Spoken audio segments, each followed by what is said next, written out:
Une mère aperçoit par hasard le corps de son fils, et découvre un secret bouleversant. Paniquée, elle court se confier à sa meilleure amie. Mais après avoir écouté son récit, celle-ci lui assure que son fils est simplement en pleine puberté. La femme insiste pourtant, ce n'est pas normal pour un humain. Intriguée, l'amie propose de lui tirer les cartes. Rapidement, la mère amène son fils Jacques chez la cartomancienne. Après avoir tiré une carte, cette dernière glisse discrètement sa main sous la table, un geste qui rend Jacques extrêmement nerveux. La mère fait soudain irruption pour connaître les prédictions. L'ami affirme que Jacques aura un mariage heureux. On pensait l'affaire close, mais cette nuit-là, Jacques ne trouve pas le sommeil et sort prendre l'air. À peine franchit-il le seuil, que ses jambes, comme ensorcelées, le mènent malgré lui chez la cartomancienne, qui l'attendait déjà. Cette nuit-là, Jacques devient un homme.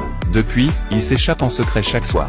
Son petit frère remarque vite son comportement étrange. Jacques n'a d'autre choix que de tout lui avouer. Leur liaison secrète dure ainsi toute une année. Durant cette période, la mère donne naissance à un nouveau fils. La famille semble voguer vers le bonheur, quand soudain, la cartomancienne annonce qu'elle est enceinte. Jacques est totalement anéanti. Pour se changer les idées, il sort à nouveau respirer. Il tombe sur une troupe de marchands qui célèbrent autour d'un feu. Là, il rencontre une magnifique gitane, séduite elle aussi par sa beauté. Ensemble, ils admirent le paysage. Le lendemain, Jacques n'est toujours pas rentré. Sa mère le cherche partout, au bord du désespoir. Un homme lui dit l'avoir vu la veille. Elle se précipite vers le campement des marchands, mais la caravane est déjà partie. Désespérée, elle s'enfonce seule dans la forêt. Les villageois cherchent pendant une semaine entière. Non seulement Jacques reste introuvable, mais la mère a aussi complètement disparu.